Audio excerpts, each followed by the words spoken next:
go ahead and get started with Buddy today. Patrick, go ahead. Afternoon, Buddy.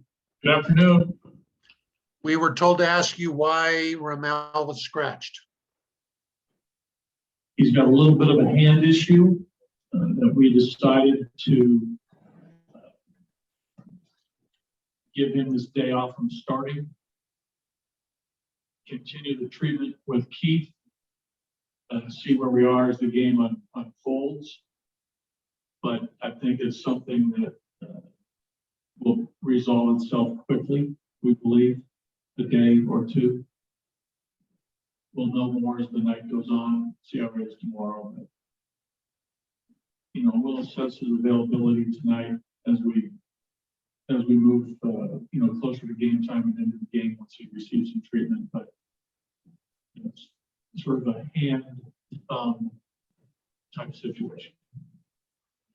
Which hand? I'm not sure which hand. You're not sure which hand. Do you know how he did it? I think he did it playing baseball. He did it hitting. Hitting? Okay. Oh, okay. I'll let somebody else jump on. Thank you, Buddy. You're welcome. I'll get back to you on the hand. All right, more questions for Buddy?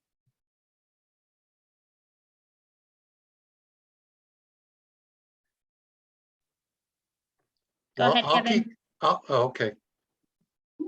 Go ahead, Patrick. I'll wait for you. Go ahead. No, I was just, Buddy, I was just going to ask you, we talked to Josh Fuentes earlier this afternoon. How's he doing? He's on cloud nine, I think. Has he lightened up a little bit? Yeah, he has. And he said that was certainly part of why he's playing freer, et cetera. Have you seen anything mechanically he's changed it all, or is it mostly just getting that weight off his shoulder? I think he's got a good swing. He's got a good baseball swing. You know, I think his setup, his hand position, his stride, his timing is all in order. Now, granted, when you go through, you know, a funk, there's your timing's off. But I think with Josh, I truly believe it's just a matter of pitch selection. I mean, he's an aggressive hitter, so he's ready to hit. He hits early in the count. But, you know, he's got to make sure that he's hitting strikes, he's hitting balls, you know, out over the plate, no part of the plate. And he has to really try to not expand the zone. And that's, for him, that's his challenge to, you know, the chase rate for him. You've heard that terminology a lot the last couple of years. That's become in vogue, obviously, the chase rate, hard contact, and all the things that have become buzzwords now. But with Josh, it's truly about staying in the strike zone when he takes his swing. And one more for me, as long as I still have the floor. Have you picked your starter for Saturday? And if so, can you tell us yet? Yeah, we're gonna start Chacin unless something happens tonight that he has to be used. Okay, great. Thanks, Buddy. Sure. Kevin? Buddy, I specifically wanted to ask you about what you've seen from Yonathan Daza and his swing as the season has progressed. And has it matured, or what have you seen from him? Well, what I have noticed from last year is there's a little bit more strength to his swing, and I think the approach is a little better too. I think his mechanics are a little bit more consistent, where you know his bat path is, you know, as soon as you hear the term staying inside the ball, I think he's doing that much more consistently and better. I think that's where you see a little bit of the up the middle base hits, the base hits to right field. You know, that tells me that, you know, his bat path is, you know, being pretty consistent. You know, the balls that he pulls are usually softer breaking balls that he gets around. He did his home run came on a fastball, sort of middle down and in that he got to and elevated it. That was a good swing. But I think that the thing that sticks out for me, there's a little bit more bat speed, there's a little bit more strength to his swing. I think And I think it's just a touch more compact. But Kevin, his challenge again is sort of like Josh's. His walk rate is down. But he does have back the ball skill where he'll put the ball in play. And with that, he's gotten a couple base hits. Yesterday he sort of topped one down the third baseline and stayed fair. He's in a good place now as far as a little bit of harder contact, using the whole field, and the results are base hits.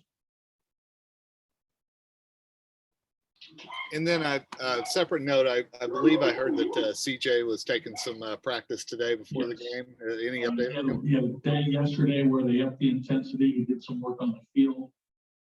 Today was the same thing, and then the rains came. I got to double check with Keith to see exactly what might go on the rest of the day, but I think he was going to put a bat in his hand and swing. He was going to play some catch. He was going to do some work in the weight room, some drills that sort of attack the muscles around the back that have been sore, and hopefully he's making progress there. But yeah, the activity is increasing and the intensity is increasing because he feels better. Thanks, buddy. Yep. Danielle. Buddy, I'm sorry if you already addressed this, but could you just recap why Tapia was scratched tonight? He's got a little bit of a hand situation, more specific to thumb. It's a little sore. He hurt it during the course of, in the last couple of days of taking his at-bats. We feel it's not a long-term thing. It's just sore today. He was in the lineup. He tried to take some swings in the cage, and Mags and Tack came back and said it's probably best that we take him out and let him receive some treatment, see where he is as the night progresses, see how he can be used. But let's give the thumb a little downtime today. Thank you. Nick. Yeah, buddy. So do you plan to roll with a 3-man bench, 2.5-man bench here for the weekend then?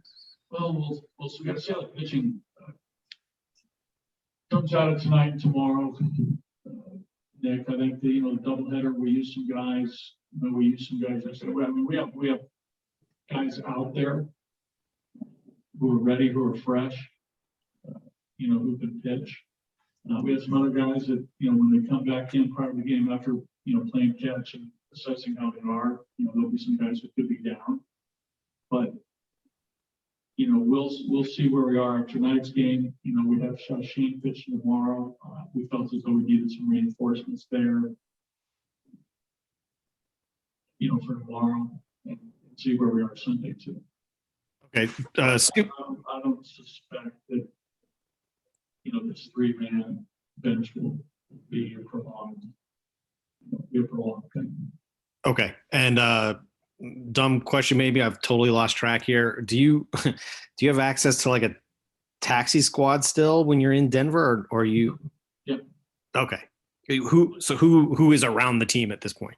Rabago is around the team as a catcher, and the rest of the guys that we would pull from are currently playing, getting at bats, staying current, playing baseball in El Paso, Texas, where Marty Robbins sang a famous song, El Paso. Okay, gotcha. But so they're not like they're not in Coors Field is what. Okay, gotcha. All right. What, and then again, dumb one, but when you go on the road, do they go with you? I went back to school a long time ago. I just like the rules keep changing on everybody I know, but so when you go on the road, do you still have a taxi squad, or are they just all in Albuquerque now, or with us? Well, again, I think where we're going to San Diego, I think there's direct flights from El Paso to San Diego, so we can access a player rather quickly. I think if the AAA team is somewhere and we're back east, and it might be trickier. We could, obviously add some guys to our traveling party and make that a little bit more convenient and timely if we need a player. But I really think it's important that guys play. We don't want guys just sitting for a week not playing baseball. They missed enough time last year. These guys got to play. Gotcha. I would disagree. I remember way back when there was no such thing as a taxi squad. Remember those days? I remember way back, like 18 months ago. Yeah. Right. What did we do then? Yeah. And guys got on a plane and joined the team. I've almost forgotten. Isn't that crazy to think about that? It seems so long ago. And also, I would disagree. There are plenty of dumb questions, but I appreciate your patience. Thank you. Daniel? Hey, bud, was Carlos Estevez able to throw yesterday with the finger issue? He played just yesterday and felt good. Today, again, I got to follow up. I've been in some meetings, but today he was going to spin some breaking balls, throw the change up. He's not quite off the mound yet, but he's getting closer. The finger's feeling much better. He's much more confident in where this is headed. So, I suspect that there could be some, a side session, a bullpen session as early as tomorrow. All right, thank you, bud. Yep. Patrick, did you have a few more? Nope. Yeah, All right, buddy, I have, think we're- go yeah, ahead. buddy, I have one follow-up. I'm assuming you saw the announcement that Coors will now be up to 70-something% capacity, 35,000 fans starting June 1st. If I could just get your reaction from that, that sounds like really good news. That's great news, right? It coincides with, what I think the CDC said yesterday about, mask wearing. You can maybe dish the mask when you're outdoors. CDC, I know that some states are still potentially going to regulate some of that mask wearing, but that's a really good sign. And when I heard that about the 70%, I think that's terrific news for everybody. For the fans, for the players to play in front of bigger crowds. I think Coloradans and Rocky fans who come from out of state are ready for that. So it's really, really good news. Thanks, buddy.